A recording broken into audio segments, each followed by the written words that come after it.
Hello there, friends. Today we are going to talk about books. I recently had a couple questions about the top books that I use in speech therapy, so I thought I'd walk you through like the top 10 books that I would recommend for you, whether you're mom or dad and you need to add some books to your child's bookshelf. If you're a speech therapist, preschool, elementary school, private practice, whatever, maybe some of these will give you some ideas or fresh therapy activities to work on.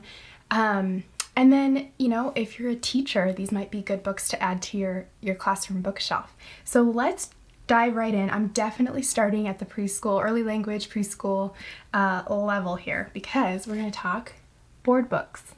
Now this first book, and I'm not doing these in any other order than starting with board books and then going on, just so you know. This first book is called Trashy Town. Can you see it? I don't know if they have this in anything other than a board book, but I love this book. It was introduced to me actually by another speech language pathologist in my district, another preschool speech language pathologist. Shout out Allison. Thank you, friend.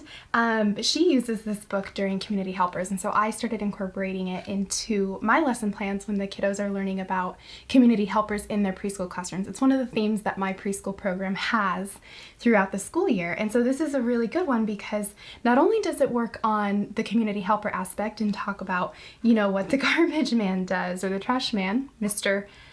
Gilly, but it also has some great early language things in here. So we're working on stop. So stop is in here pretty repetitively.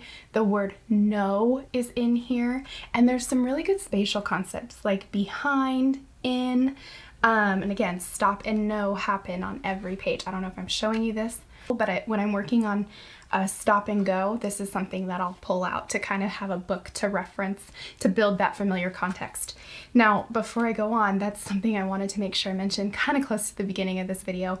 The reason I love using books, and I've mentioned this many, many times before, is because regardless of if you're working on speech sounds, if you're working on language, if you're doing a play activity, books build a familiar context for learning. So you and the child, or the child in your speech group, or the whole classroom, whatever, has this understanding once a book is read of kind of where the activity is going. When you're working on speech sounds, maybe there's a highly unintelligible child you're working with. Using a book that can target certain speech sounds is amazing because it builds confidence because you kind of have an idea of what they're talking about, even if you don't fully understand. So I highly recommend books in any speech therapy setting, in any learning setting, because I think that they just give that kind of, again, that commonality for you and your client or your student and the students together if they're in a group. Okay, so that's my book spiel. Let's talk about book number 2. Bye-bye, book number 1. This book I recently got. It's called I Like Myself. I love this book. It is the sweetest thing. It's talking about, how we don't all look alike. We don't.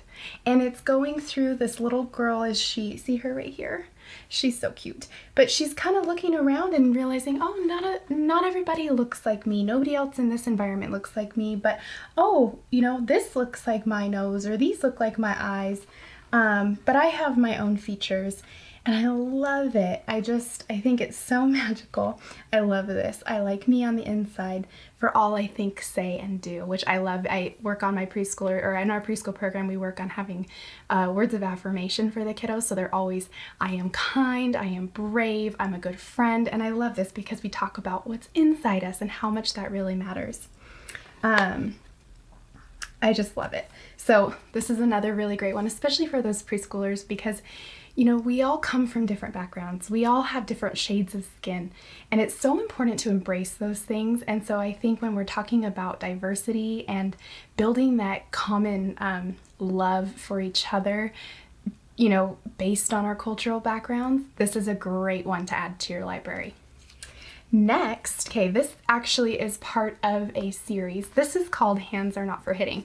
This book sits in a basket along with its buddies. There's 2 more. There's actually a 4th. I lost it somewhere in the speech room. But it sits in a basket close to the door that leads into the pod for the preschool classrooms in my program. So teachers can slip in, grab it when they need it, and go back to their classroom when they have a child that needs to sit down and read one of these books. These are basically social stories, and they help target, when we have behaviors. So this one's called Hands Are Not ForHitting, and this one's probably the most used in preschool. Feet Are Not For Kicking. and teeth are not for biting. So there you go, two bonus books for you in this 10 book haul. But these books, they're just really good. They have longer, more in-depth versions of these books. I have the board books because, again, preschool. But, you know, hands come in all shapes and sizes, so what can hands do? And then we talk about all the good things, all the positive reinforcement that hands can do. And the same thing works there. All the books are laid out in the same way. So we start with all the positive things. And then it might say, you know, every once in a while there's a repetitive thing. Hands are not for hitting. Ouch, hitting hurts. You know, it makes our friends sad. It makes our teachers sad. And so it kind of goes into emotions. So these are gold. Get them. They're on Amazon. All these books I found on Amazon, by the way, but you can get them pretty much anywhere. All right, my last board book. There's also quite a few of these different ones. I love this one. I have a lot of kiddos that work on environmental sounds. And so this one's called Noisy Baby Animals, but there's also a transportation one where you push the whatever button and it makes the sound of a train or a car or whatever, and the kiddos love that too. So you can work on choo choo, you can run vroom. This one's for animals, and I love them because you can see every page has a sensory, you know, interaction going on. So this is a fuzzy or soft doggy that you can pet, and I love it because then you can work on those words too, and you push it. And so it's really great for cause and effect. I worked on this with a little girl a couple of years ago, and we were just working on cause and effect, but it was also helping build joint attention through books. So every time the dog barked, we listen and we get excited and we look at each other, and it helps with that kind of modeling that change of affect when we notice something in our environment. The next book I have here is called Planting a Rainbow by Lois Ellert, and I read Vegetable Soup on another video, which is by her as well. I love these books because, well, I did a gardening unit in May. I tried during distance learning, but my goal in the spring is to do a gardening unit with my students and plant a speech plant, you know, where we have it in the speech room and we check it and we talk about what happens. So the way I start that unit is by reading a book. And then through the unit, I might read a variety of books. So whether it's Growing Vegetable Soup or whether it's Planting a Rainbow, this is the one I like to start with because you talk about the seasons. So you talk about when you plant the seeds and the fact that you just plant them, right? So it starts out, you know, what you do, you buy the seeds and this is what they look like. So I'll have a packet of seeds that I use. And then you plant them and this is what's happening while you plant them and you water them and they get sunlight. And it goes on and then they grow, and you know, if you do vegetables, obviously you know, harvest. But even for flowers, what happens after that? So things like that. And then I like it because it goes through all the colors, and kiddos love this. If you like the Hungry Hungry Caterpillar, I think, is it just Hungry Caterpillar or Hungry Hungry? I don't know. Can't remember right now. That's all the Eric Carle books, by the way, are great too. Fun books. And I love it because, again, it's a unit. It builds that familiar context. Okay, you ready for this one? Five Little Monkeys. There's a board book of this before I go further. Just so you know, if you're a preschool SLP, get the board book. Don't get this book because I made a mistake getting this one. But I do the song Five Little Monkeys. It's probably one of my top 3 most requested songs alongside Five Speckled Frogs and Slippery Fish. Five Little Monkeys is a great song. First of all, when you start the speech session off with a song, because there's so many things it targets. It targets spatial concepts. It has obviously a repetitive verse that's very fun for kids to say no more and things like that. But there's a book too. So I always like to kind of incorporate this for my students if we're working on specific language activities. So maybe we'll sing the song and then we'll open up the book, and then look, there's a whole sequence that happens. So first the monkeys, you know, they take a bath. What do you do before you go to bed? Do you take a bath? Because some kids, maybe they do. Some kids, maybe they bathe in the morning. I don't know, but it's good to talk about because it's a regular daily routine that kiddos will understand whether they like bath time or not, right? And then, you know, putting on pajamas and then brushing teeth. So I love that. And then it does go through the song pretty much the same way. So there's the repetition, you know, one monkey falls off and we call the doctor, doctor says, all that fun stuff. So Five Little Monkeys, I love this one. You'll see this on a lot of speech room shelves. I definitely have. All right, let's talk about Jan Thomas. I started using these books in grad school. These are gold, okay? Go order some Jan Thomas books. This book is called A Birthday for Cal, and Jan Thomas just does such a great job. First of all, the illustrations are awesome. all these books are about fun-loving animals, and she uses the same animals in most of her books. They're not always all there, but they're the same. They look the same, you know, the same colors. It's always the cat, the pig, the cow, the mouse, the duck. I'm missing a few, but that's okay. The dog. And these are really fun because this one's really cute because there's always an element of repetition in her books. There's always an element of social communication between the animals, which is awesome.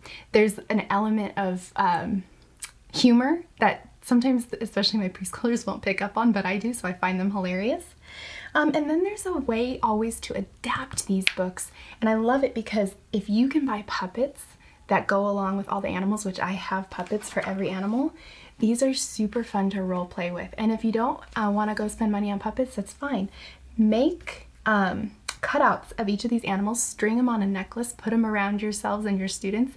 After you've read the book a few times and maybe done some WH questions and sequenced the story out, go into a role-playing activity, because what kiddo doesn't want to pretend to bake a cupcake and then have a birthday party? It's such a fun way to just work on that language, and those are things that kiddos, again, love to do. They understand the concept for the most part, right, of a birthday party, getting presents and all that stuff. So it's a great way to sequence out a real life event when having a context to build it on.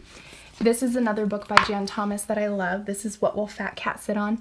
Again, this is about a cat looking for a place to sit. Where will the cat sit? So lots of great WH questions, lots of funny interactions with the animals. I can't recommend these enough.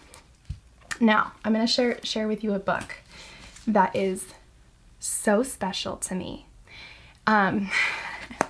This has a long story behind it. This is Brick and Stick Branching Out.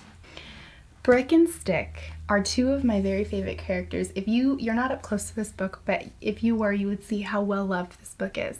I've been using this book since my first year of grad school. I had to think back a little bit. I was working with a student who he had apraxia.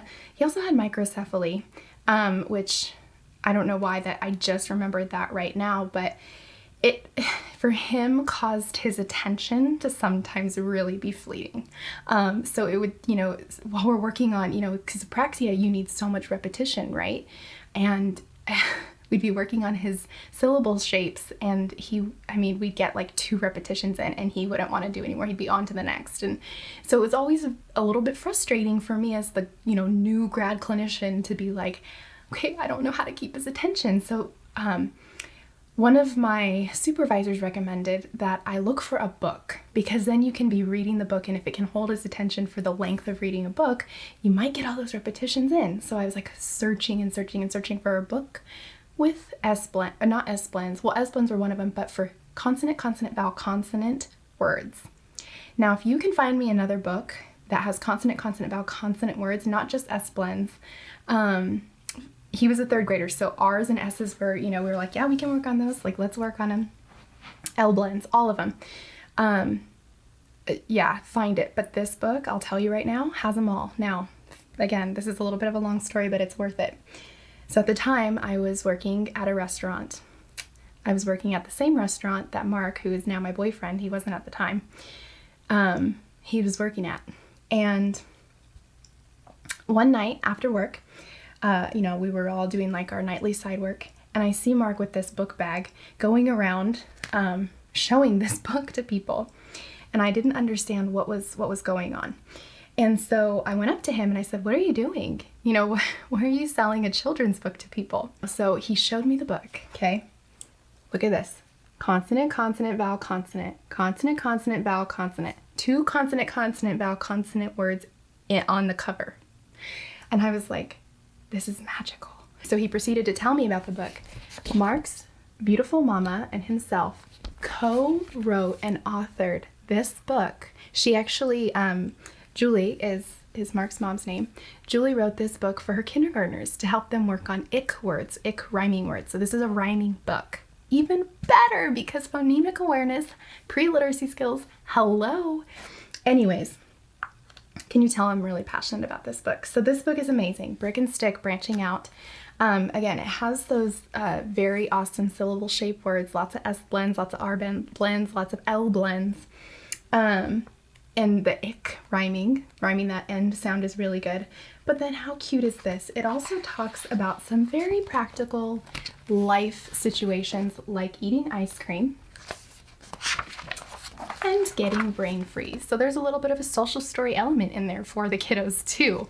It's very fun, I will tell you, and this is, yeah, sure, I'm biased because Mark wrote and illustrated this book, but the kids get obsessed with it. They want to do brick and stick when they come back into the speech room all the time. I have little popsicle cutouts of the characters. We do role playing. Again, this is a great book for sequencing out. I actually have an activity that I made for sequencing, so if you watch this video and you're like, I need that activity, please let me know. Yeah, okay, so we're done with brick and stick, but you know, just in case you get this book and you're like, oh, I need a second, they also have a second book. Okay, all right, oh, we made it to book number 10. You ready for this one? This one I just got. I am so stoked about it. It is called Over and Under the Pond. Already you can see over and under the pond. Language. So this is such a language-rich book.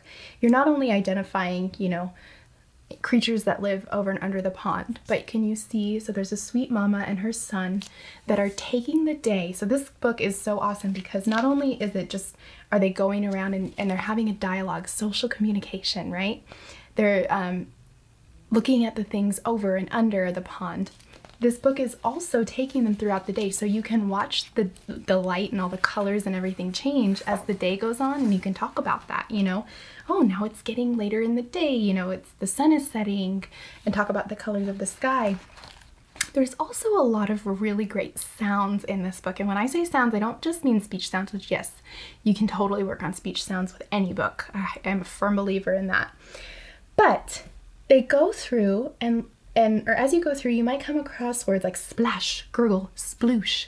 And I've talked a little bit about this already with some other SLPs, but this book would be great if you were to read it and then have some kind of a water table activity, especially for preschoolers, where then you had like a toy turtle and different things, and you did those like splash, gurgle, like, you know, or grrr, I don't know, gurgle water, I don't know, sploosh, I don't know what I'm talking about. It's a beautiful book. These pictures are gorgeous. And I'm so excited. I'm creating a lesson right now for this book for my speech kiddos, but it's going to be great. So I'm super excited about that. All right, so that is my top 10 books you must have in your speech room book haul. I definitely, you know, there's always more. I have more that I would love to share with you. This is the part 1 of this book haul series. I'm going to talk more about how to incorporate these books and a couple more in different categories. So we'll talk about some books that rhyme. Eventually, we're going to talk about, again, creating and adapting books into play activities and language activities. So stay tuned for more. I just wanted to give you that quick overview. Quick, she says, and keep that in mind. There will be more to come. I cannot talk today. All right, friends, thank you so much for tuning in and watching. I appreciate you all. Have a beautiful day. Bye.